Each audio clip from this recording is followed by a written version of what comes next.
आज हम बात करने जा रहे हैं SIFC पर। SIFC को 1 साल मुकम्मल हो गया है और इस पर बड़ी गुफ्तगू हमने की भी है।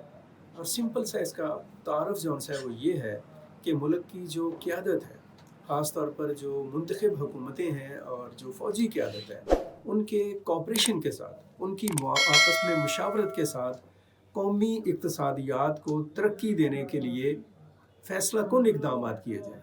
ऐसे फ़ैसला कुन इक़दामात जो महज़ कागज़ों और फ़ाइलों तक ना हों, बल्कि उन पर अमली जो काम है वो भी किया जाए। अभी कल रात जो प्राइम मिनिस्टर शहबाज शरीफ ने कौम से ख़िताब किया है, उसमें भी उन्होंने SIFC का ज़िक्र किया, army chief general Asim Munir की उसके ऊपर एफ़र्ट्स का ज़िक्र किया और ख़ुद अपनी कोशिशों का ज़िक्र किया। और इसमें कोई शक नहीं है कि SIFC पाकिस्तान की इक़्तिसादियात को बेहतरी की तरफ ले जाने के लिए बहुत बेहतर, बहुत उम्दा तरीके से काम कर रही है। SIFC का ये जो काम है, इसकी जो सबसे एक बुनियादी आप कह लें कि इसका नुक्ता है, बाकी भी बहुत सारी चीज़ें हैं, लेकिन जो बुनियादी नुक्ता है वो ये है कि जो फ़ॉरेन इन्वेस्टमेंट है, बैरूनी सरमायाकारी, उसके लिए भरपूर कोशिशें की जाएँ।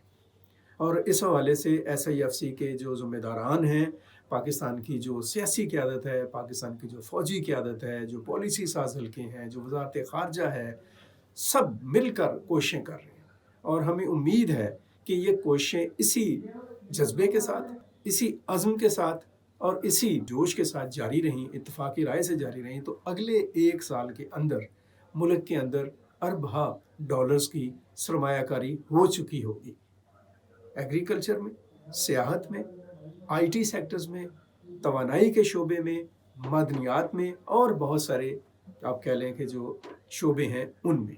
ज़रूरत है कि SIFC को सपोर्ट किया जाए, SIFC को भरपूर तरीके से उसको इनकरेज किया जाए, उसके फ़ैसलों को ना सिर्फ ये कि हौसला और शाबाश दी जाए, बल्कि कौम के और मुल्क के तमाम दायरे, मीडिया है, उसके अलावा जो आप कह लें कि नॉन इलेक्टेड पॉलिटिकल जो पावर्स हैं वो, पार्लियामेंट है, अदालतें हैं और जो दीगर फ़ैसला कुन और फ़ैसला साज़ हल्के हैं, उनको इस मामले में, इस नुक्ते के ऊपर मिलकर आगे बढ़ने की ज़रूरत है। वैसे भी ये बात हम कहते रहते हैं कि पाकिस्तान को एक मुआशी मिसाक की ज़रूरत है और SIFC का प्लेटफ़ॉर्म इस मिसाक, इस अकॉर्ड, इस मुआहदे और इस मुआहदे को अमली तौर पर आगे ले जाने के लिए बेहतरीन शक्ल में काम कर सकता है। ये काम कर भी रहा है और हमारी दुआ है कि अल्लाह ताला इसको अल्टीमेट कामयाबियों से नवाज़े। शुक्रिया।